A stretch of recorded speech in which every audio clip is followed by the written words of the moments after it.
오늘은 형통과 공고날의 병행이라는 제목으로 말씀을 증거하려고 합니다. 여러분들 인생의 삶에 있어서 인생에 사는 비법이라는 게 있습니다.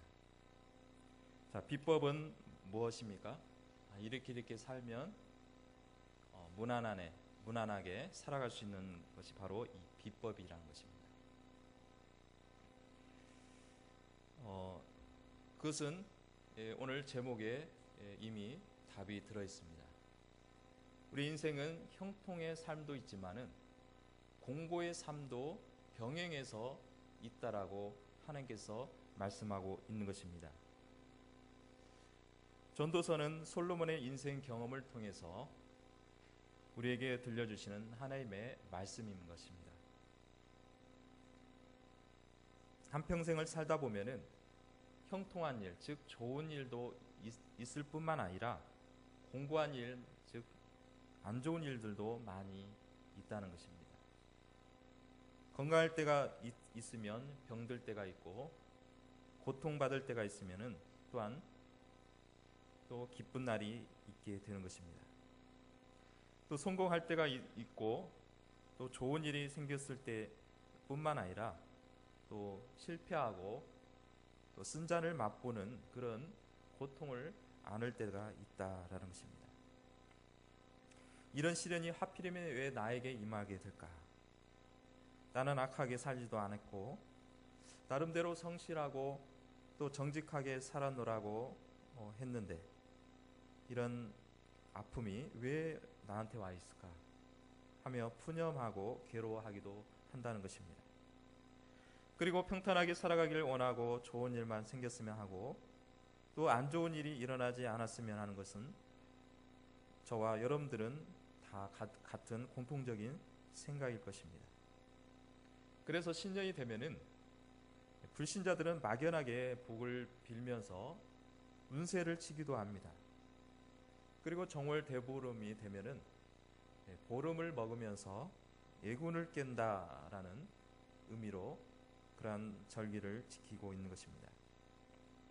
이런 모든 것이 병들지 않고 마음 편하게 살아보겠다는 마음에서 비롯되고 있다라는 것입니다.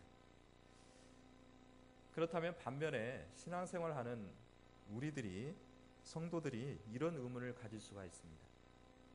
말씀도 잘 순종하고 봉사도 잘하고 또 주님을 섬기겠다고 열심히 하지만은 때로는 일이 안 되고 또 질병에 걸릴 수가 있는 것입니다. 이럴 때 왜 이런 고통과 고난이 나에게 있는가? 이런 의문을 가지고 또 하나님 앞에 또 기도하면서 또 때로는 고민 속에 빠질 때가 있습니다. 그러면 꼭 찾아가서 상담을 청하는 경우가 있습니다. 여러분들 신앙에 고민이 있고 또 문제가 생기면은 누구를 찾아갑니까? 네? 누구를 찾아가십니까? 예, 목사님을 찾아가십니다. 그리고 고민을 털어놓습니다. 그런데 요즘은 그런 고민을 털어놓기를 싫어합니다. 왠지 답이 뭐라고 하실 것 같아요? 문제가 있거나 또 뭔가 고민이 있으면 저 목사님을 찾아가면 뭐라고 대답하실 것 같습니까? 너무나 잘하십니다. 기도하십시오. 자, 기도하라는 등 뻔한 대답을 들을 것 같고 자신의 또 사생활을 들춰내고 싶지 않는 것이 또 하나의 이유라고 할 수가 있습니다. 그래도 꼭 목회자를 찾아가셔서 신앙의 상담을 받으시고 기도도 요청하시기를 바랍니다. 오늘 여기에 대한 시원한 대답이 전도서에 기록이 되어 있습니다. 하나님이 형통한 날만 주신 게 아니라 공고한 날도 주셨다는 것입니다. 이것은 하나님께서 정하셨습니다. 내가 신앙생활 열심히 하고 내가 뭔가 하나님 앞에 열심을 다했다고 해서 형통한 날만 허락하신 게 아니라 공고한 날도 주신다라고 말씀하고 있는 것입니다. 신자는 형통한 삶을 살게 하시고 불신자는 무조건 공고한 날만 주신 것이 아니라는 것입니다. 누구나가 형통한 삶을 살면 더불어서 공고한 날도 있게 마련입니다. 그런데 악한 사람이 형통하고 또 일이 잘 되면 이해가 되지 않습니다. 예를 들면 또 악한 사람은 이왕이면 쫄딱 망했으면 좋겠습니다. 예를 들면 과거에 친일파들이 있습니다. 그들은 일본이 이 땅을 장악했을 때는 나라를 배신하고 일본 사람들의 마음을 사면서 자신의 어떤 배를 채우게 되었습니다. 그러면 이제 해방이 되어서 친일파들이 그 집안이 몰락을 한다거나 아니면은 변변치 않게 살아가야 되는데 오히려 이런 소리를 많이 듣습니다. 친일파들이 오히려 땅이 있고 자기의 재산이 있어서 잘 산다는 것입니다. 반면에 조국을 위해서 독립운동을 했던 사람들은 소외를 당하고 변변치 못하는 모습을 볼 때마다 참 안타까운 마음이 있습니다. 이런 것을 보면은 참 부당하다라는 생각을 듭니다. 그와 관계없이 하나님께서 인생들에게 형통한 날도 허락하시고 공고한 날도 허락하셔서 둘 다 병행하도록 했다는 것입니다. 그리고 13절에 보면은 하나님께서 행하시는 일 가운데 잘못되게 한 것을 인간이 잘 되도록 펼 수 없다라고 말씀하고 있습니다. 갑자기 이해할 수 없는 일들이 일어날 수가 있습니다. 잘 가다가도 꺾여집니다. 그럴 때 인간이 그것을 손대어서 올바르게 돌이키게 할 수가 없는 것입니다. 그래서 사람들은 보통 많은 것에 예견을 하고 통계를 만들어서 사례들을 만든 이유가 그것입니다. 이런 사례가 있으니까 이렇게 하라는 그런 어떤 지침을 만들기 위해서 통계를 만들기도 합니다. 그러나 그것도 알 수 없는 일입니다. 아무리 통계가 이렇고 때로는 이런 사례들이 많이 있을지라도 어떤 상황에서는 그 통계대로 때로는 그 예견대로 이루어지지 않을 때가 많이 있는 것입니다. 하나님께서 주신 것을 누가 손대겠습니까? 하나님께서 주신 것이니 공고한 일이라도 우리는 받아야 된다는 말입니다. 우리는 하나님께서 주신 것을 거역할 수 없습니다. 불평하고 원망해서도 안 되는 것입니다. 미국의 남북전쟁 시 흑인 무명용사 일기 수첩에 이런 시가 있습니다. 무엇이나 얻을 수 있는 힘을 달라고 하나님께 구했으나 나는 약한 몸으로 태어나 겸손히 복종하는 것을 배웠노라.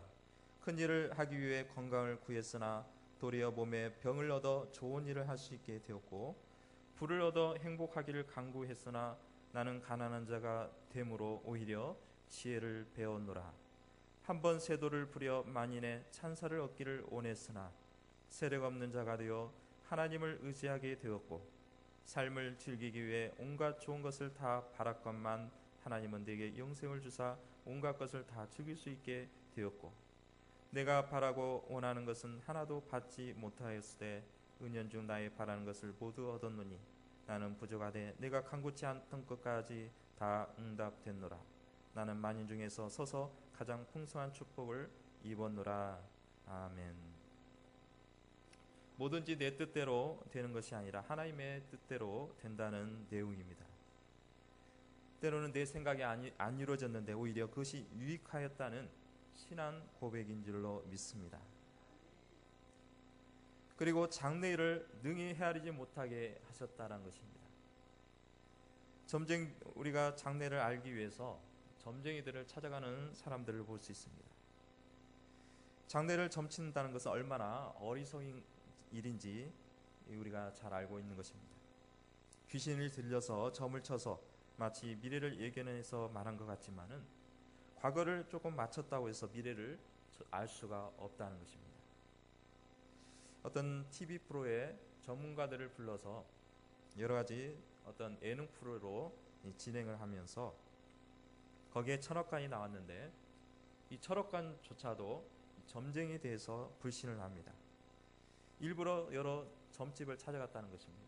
어떤 똑같은 사례를 가지고 똑같이 이 점쟁이를 상대로 점을 쳤는데 결국에 그 천억간의 답은 뭐였냐면 점쟁이는 미래를 말할 수가 없다는 것입니다. 그들도 나름대로의 어떤 자부심이나 그런 것이 있겠지만은 인생 철학과는 단지 인생의 논할 뿐이지 진정한 삶의 답을 찾아낼 수가 없습니다. 결국에 운명론으로 살아가는 것은 어리석은 일이라는 것입니다. 우리 칼빈의 정통 교리를 보면은 애정론이 있습니다. 이 애정론을 잘못 이해해서 잘못 이해하게 되면 엉뚱한 답을 내는 경우가 있습니다. 이 애정론이 하나님께서 이미 애정했기 때문에 구원받을 사람을 다 애정하고 또 하나님께서 구원받은 백성들을 다 구원해 하시기로 작정하셨다. 그것을 잘못 이해해서 내가 전도하지 않아도 하나님께서는 그들을 기연히 교회에 나오게 해서 믿게 하실 것이라는 그런 잘못된 생각을 범할 수가 있는 것입니다. 그러나 칼빈이 말한 애정론은 하나님의 주권적으로 예수 그리스도 안에서 구원받을 백성을 선택하셨지만 그렇다고 전도하지 말라는 것은 아닙니다. 하나님은 그 백성을 기어이 찾아내시고 구원에 이르게 하지만은 우리에게 지상명은 땅 끝까지 이르러 내 증이라는 되리라는 그런 선교와 전도의 사명을 우리에게 주신 줄로 믿습니다. 다시 본문으로 돌아와서 왜 하나님은 형통한 날과 공고한 날을 주셨을까라는 질문입니다. 삶에는 공고한 날이 없고 또 형통한 날만 있으면 때로는 교만하게 되고 방탕하게 되지만은 하나님은 형통한 삶을 주시고 또한 공고한 삶은 다시금 자신의 인생을 돌아보게 하시고 또 하나님을 바라보게 하시는 하나님의 섭리인 줄로 믿습니다.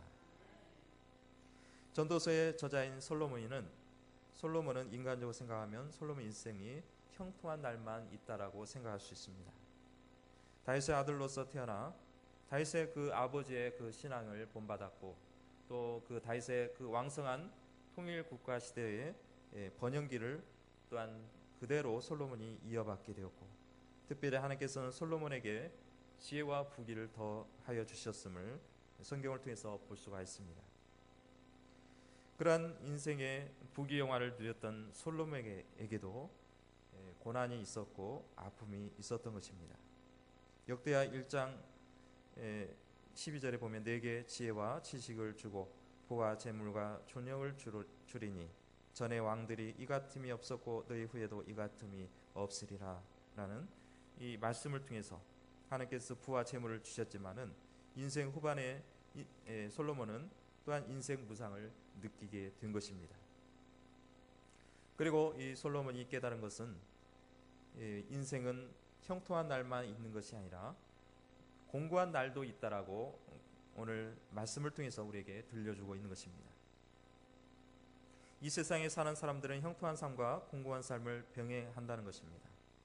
형통하다는 말은 모든 것이 잘 된 것을 말하고 있고 공고한 날은 가난하게 되었든지 실패했든지 병이 들든지 때로는 이별의 슬픔을 얻든지 마음이 공허하든지 두려움과 환난 이러한 모든 것들이 다 이 공고한 날이 될 수가 있는 것입니다.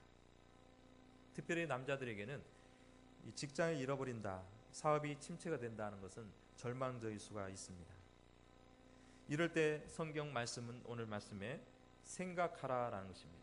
공고한 날이 있으면 슬퍼하거나 좌절하거나 낭망하나 그런 말씀이 아니라 왜 이런 고난이 오고 공고한 날이 오는지를 생각하고 또한 인생을 돌아보라라는 것입니다. 그리고 이 공고한 날이 무엇 때문에 왔는지 분석하고 또한 자신을 또 이 말씀으로 치료받으라라고 우리에게 말씀하고 있는 것입니다. 공고한 날에 포기하고 절망하면 이는 미련한 사람이 될 수가 있고 영원한 실패자가 될 수가 있는 것입니다. 그렇지만 이 반대로 성경 말씀대로 생각하고 또 방법을 찾아낸다면 또 하나님께서는 또 좋은 방법을 우리에게 허락하시고 또 삶에 인도하신 그러한 여정을 또 인도해 주실 줄로 믿습니다. 그렇다면 형통한 때는 언제고 공고한 날에 대해서 생각하면서 은혜 받으시기를 축복합니다. 먼저 형통한 날에는 기뻐하라는 것입니다. 형통한 날에는 어떻게 하라고 말씀하셨습니까? 기뻐하라. 사도 바울이 우리에게 들려준 말씀 중에 항상 기뻐하라. 쉬지 말고 기도하라. 항상 기뻐하라는 것입니다. 즐거운 일, 때로는 슬픈 일이 있어도 기뻐하라. 특별히 이 솔로몬의 왕이 말했던 이 전도서를 통해서 말씀한 것은 바로 형통할 때는 기뻐하라는 것입니다. 전도서 3장 12절 22절에 보면은 사람이 사는 동안에 기뻐하는 것보다 나은 것이 없는 줄을 내가 알았노라. 내 속에는 사람이 자기 일에 즐거워하는 것보다 나은 것이 없나니 이는 그의 분복이라. 형통할 때 기뻐할 줄 아는 것이 진정한 행복인 것입니다. 형통했는데 불구하고 좋은 일이 있음에도 불구하고 기뻐할 줄 모르는 사람은 그것은 불행한 사람이 될 수가 있는 것입니다. 우리는 조금이라도 건강하면, 때로는 단잠을 자고 음식을 먹을 수만 있다면 이것도 기뻐할 일이고 형통의 삶인 줄로 믿습니다. 우리 부모, 형제가 있고 처자가 있고 일터가 있고 또한 이런 모든 삶이 나에게 주어졌다면 그것을 기뻐하고 즐거워해야 된다는 것입니다. 그것을 기뻐하지 못한다면 그것은 불행한 사람이 될 수밖에 없는 것입니다. 자유롭게 살 수 있는 이 나라, 정말 북한을 보면은 잘 알 수가 있습니다. 멀리 가지 않아도 북한에는 자유가 없습니다. 신앙의 자유도 없고 또 먹는 것에 대해서 많이 제약을 받고 있는 것입니다. 우리가 오늘도 입당 1주년이 되었지만은 그 이전에 우리가 이 예배 초소를 마련하지 못했을 때 안타까움 또 안다라는 그런 마음이 생각한다면 이 자리에 우리가 예배를 드릴 수 있고 또 하나님 앞에 영광을 돌릴 수 있는 것은 우리의 형통에 하나님께서 허락해 주신 줄로 믿습니다. 오늘 솔로몬을 통해서 주시는 하나님의 말씀은 기뻐하라라는 것입니다. 잘 될 때에는 하나님이 주신 은혜요, 내일을 걱정할 필요 없이 현재 주어진 일에 감사하는 삶입니다. 그렇다면 형통한 삶은 당연히 기뻐할 수밖에 없고 좋을 수밖에 없습니다. 그러나 문제는 공고한 날에 있습니다. 공고한 날에는 어떻게 하라고 하셨습니까? 생각하라라는 것입니다. 불치의 병 걸렸을 때, 또 전쟁의 재난에 휩싸였을 때, 또 직장에서 때로는 어떤 이유든 해고를 당했을 때, 또 11월 13일 날 수능일이 있는데 만약에 우리 자녀들 중에 시험을 치렀는데 시험을 못 봤으면 얼마나 안타깝겠습니까? 또 사랑하는 사람이 세상을 떠났을 때, 또 여러 가지 시련을 당했을 때는 우리는 공고한 날에 왔을 때 생각하라고 말씀하고 있는 것입니다. 그리고 우리는 하나님을 의심하거나 원망하지 말라라는 것입니다. 자신을 한탄하고 때는 원망하고 자절하는 것이 또한 그렇게 해서도 안 된다는 것입니다. 우리 인생을 돌아보게 되고 겸허히 생각하면서 주님의 뜻을 찾아가야 되는 것입니다. 예수님의 고난을 깊이 생각하고 또 주님께서 왜 고초를 당하셨는지, 우리 고난 주간만 생각하는 것이 아니라 주님께서 우리의 죄를 대신하여 그 고초를 당하신 예수님의 고난을 우리는 또한 생각하며 또 그 고난에 동참하는 그런 삶을 살아가라라는 것입니다. 또 공고한 날에는 기도하라고 말씀하고 있습니다. 형통할 때도 당연히 기도합니다. 잘 돼도 또 기도할 거리가 없어도 우리는 그때도 기도해야 합니다. 그때는 어떤 기도를 합니까? 하나님 앞에 감사의 기도를 드리시기를 바랍니다. 늘 하나님께 형통의 삶, 그것도 하나님께서 이렇게 주신 것 감사하고 또 하나님 앞에 또 기뻐하는 그러한 기도를 드려야 될 것입니다. 반면에 공고할 때는 주님을 매달리는 기도입니다. 빌립보서 4장 6절 7절 말씀에 아무것도 염려하지 말고 오직 기도와 간구로 너희 구할 것을 감사함으로 하나님께 아뢰라라고 말씀하고 있습니다. 염려하지 말고 하나님 앞에 기도하면 응답해 주시겠다는 것입니다. 또 마가복음 10장에 보면은 열의 오성에 예수님께서 바디메오를 만났는데 이 바디메오가 예수님이 오셨다는 소식을 듣고 예수님을 간절히 부르짖습니다. 이때 예수님께서 너의 소원이 무엇이냐라는 질문에 눈뜨기를 원하나이다 라고 대답을 합니다. 이때 이 바디메오의 그 간청을 들으시고 바디메오의 눈이 떠진 줄로 믿습니다. 공고하고 낙심되고 참고 기다리면 유익할 때가 반드시 오는 것입니다. 성경에도 보면은 아브라함이 그랬었고 이삭이 그랬고 그 손자 야곱에게도 또 그 아들에게도 요셉에게도 다니엘도 또 수많은 사람들이 형통의 위기 속에서 형통의 삶을 누리는 것을 볼 수가 있습니다. 공부할 때 기도의 능력을 받을 수 있고 신령한 능력을 체험할 수가 있는 것입니다.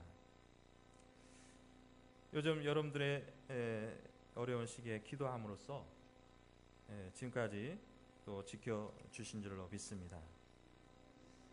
제가 최근에 좀 목을 많이 쓰고 있습니다. 찬양할 때 또 찬양하고 또 설교단에 설 때도 이제 많이 있는데 그래서 상당히 목에 대해서 걱정을 했습니다.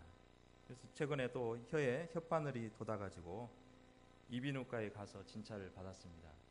뭔가 좀 혓바늘이 있으면은 그렇게 뭐 아프진 않은데 가끔 가다 보면 좀 신경이 쓰이고 또 이렇게 그래서 이비인후과에 가서 진찰을 받았는데 이왕이면 왔으니 성대도 좀 봐달라고 했습니다. 그래서 3년 전에 성대를 대신방 중에 성대를 그때도 한번 봤었는데 그때는 이제 결절이 좀 오고 있으니까 좀 쉬어라. 사실 목사가 강단에 서서 설교를 하고 또 찬양 인도도 해야 되는데 쉰다는 것은 또 좀 어렵잖아요.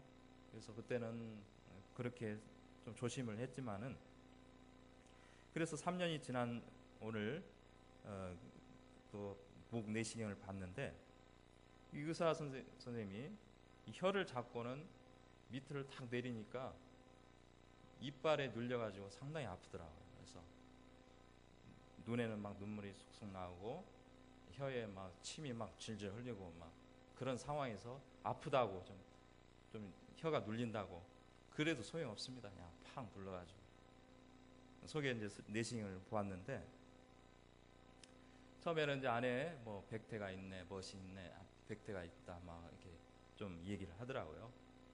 그 다음에 이제 물어봤습니다. 좀 성대가 어떻습니까? 뭐 전에 결절이 좀 있어 흔적은 있는데 지금 괜찮고 뭐 다른 건 뭐 이상 없습니다. 전혀 이상 없고 또 떨림이 참 좋다 이렇게 얘기를 하더라고요. 그래서 상당히 기분이 좋았습니다. 저는 목소리에 저는 별로 만족을 하지 않지만은 떨림이 좋고 괜찮다고. 그래서 과거에 뭐 찬양 인도할 때 상당히 힘들어했는데 뭐 성도님들 잘 아시겠지만은 찬양 인도하고 강단에 서서 계속 할 때 그때는 전혀 할 수 없다라고 옛날에는 생각했지만은 뭐 수요일 날도 했었고 금요일 날도 하고 수요일 날은 또 방교원 형제가 도와줘서 이렇게 또 찬양 인도를 대신하게 되었지만은 그래도 무리가 되지 않더라고요. 그것은 우리 성도님들의 기도의 응답인 줄로 믿습니다. 성도님들의 그런 기도가 결코 헛되지 않고 하나님께서 또 강한 팔로 붙들어 주시고 또 인도해 주신 줄로 믿습니다. 이처럼 우리는 공고한 날이 있다는 것입니다. 힘들 때가 있고 또 어려울 때가 있지만은 하나님 앞에 기도함으로써 위로받고 힘을 얻어서 건강과 힘을 얻으시기를 주님의 이름으로 축복합니다. 마지막으로 형통과 공고에 대한 날에 하나님의 특별한 이유가 있다고 봅니다. 다시 말해서 인생은 굴곡이 있다는 것입니다. 그냥 평탄한 길로 쭉 가는 것이 아니고 때로는 좋은 일에는 올라갔다가 때로는 안 좋은 일에는 밑으로 처질 때가 있습니다. 형통할 한만 있으면은 우리 인생이 때로는 태평 안일할 때가 있을 것입니다. 좋은 것이 있어도 좋은지를 모르고 살아갑니다. 오전에도 말씀을 들으셨겠지만 성전에 있을 때는 좋은지를 몰랐습니다. 그런데 포로로 끌려가고 또 타국으로 갔을 때는 성전의 문지기가 그렇게 부럽고 그렇게 좋을 줄을 몰랐다라는 것입니다. 이처럼 형통함만 있으면은 하나님께서 주신 복을 모르고 우리의 인생에 정말 기쁨을 제대로 알지 못하고 감사가 나오지 못할 것입니다. 반면에 공고한 날은 또 다른 하나님의 인도하심이 있는 것입니다. 이 공고한 날에 하나님을 더 붙들게 되고 하나님을 의지하는 가운데서 하나님의 더 인도하심을 받을 줄로 믿습니다. 여러분들 계단에 걸어가서 올라가 본 적이 있습니까? 요즘이야 뭐 엘리베이터 잘 되어 있어서 엘리베이터 타고 다니기 때문에 계단에 오르내리는 경우가 그렇게 많지 않을 것입니다. 저는 90층을 오르내리는 운동을 한 적이 있습니다. 어디서 한 줄 아십니까? 예? 우리 황경아 자매가 잘 알고 있습니다. 최근에 63층 빌딩을 오르내리는 이벤트를 한 기사를 보았습니다. 그 중에 63층까지 계단에 올라가다가 쓰러져 또 지쳐가지고 그 자리에 주저앉는 경우도 있었고 또 그 중에 이제 우승한 사람도 있었지만은 제가 어떻게 90층을 오르내렸냐면은 저희 집이 9층입니다. 9층이 가지고 10번을 올라라 내리라 하면은 90층이 되는 것입니다. 만약에 90층을 쉬지 않고 올라간다고 생각하시면은 상당히 어려울 겁니다. 올라가다 보면은 지칠 때도 있고 또 계속해서 다리가 아플 것입니다. 그런데 계단에 9층까지 올라갔다가 다시 내려갔다가 올라갔다 내려갔다 10번을 했을 때는 그렇게 힘든지를 모릅니다. 물론 이제 힘들겠지만은 처음에는 적은 횟수를 하다가 10번을 오르내리라 했는데 시간도 많이 걸리지 않습니다. 제가 계단 한번 요즘에 좀 시간이 안 돼서 그렇지만 여름에 오르라 내리라 했는데 제 애들도 계단 내려가면은 어디 가냐고 막 쫓아다니면서 같이 가자고 하면서 큰애는 처음에는 한 바퀴 올라가더만은 집에 쏙 들어가더라고요. 야, 왜 들어가냐고 했더니 힘들다고. 그런데 이제 두 번째, 세 번째 했을 때는 6번까지 같이 올라갔다 내려가고 그랬습니다. 자, 우리 인생은 오르막길만 있다면 어떻게 했습니까? 내리막길도 같이 있어야 되는 것입니다. 오르막길만 계속 올라가면 따분하고 지치고 힘들겠지만은 올라갔다가 다시금 또 내리막길 편탄한 또 순한 길을 내려갔다가 다시금 또 올라갔다가 내려갔다 했을 때에 또한 그 목적지를 향해서 또 순조롭게 나갈 줄로 믿습니다. 바로 여기에 하나님께서 형통한 날과 공고한 날을 병행하신 이유가 여기 있는 줄로 믿습니다. 우리가 첫 천국을 갈 때에 우리는 예수 그리스도 안에서 천국을 소유하고 있습니다. 그런데 천국 가는 길에 때로는 수렁도 있어야 될 것이고 때로는 내리막길도 있을 것이고 좁은 길도 있고 거친 땅도 있어야 되는 것입니다. 그러면 우리가 그 가운데서 하나님께서 그 천국에 갈 때까지 하나님께서 함께 하시고 또 동행하시고 붙들어 주실 줄로 믿습니다. 바로 이 천국에 입성하는 것은 그냥 얻어지면 물론 좋겠지만은 어렵게 천국에 가는 가정 속에서 힘든 일도 있고 어려운 일도 있고 또한 그 가정 속에서 넘어갔을 때에 분명히 그 가운데서 하나님께서는 또한 갈증 속에서 생수의 물을 우리에게 주시고 또한 그 가운데서 힘을 얻고 또 은혜 가운데 살아가게 되는 것입니다. 그래서 이 불편한 길도 있을 때에 주님이 함께 하시고 또 우리 옆에 있는 성도들과 함께 걷다 보면 언젠가는 천국에 입성할 줄로 믿습니다. 형통한 날에는 기뻐하고 공고한 날에는 생각하여 주님의 발자취를 따라 힘차게 전진하시기를 주님의 이름으로 축복합니다. 기도하겠습니다.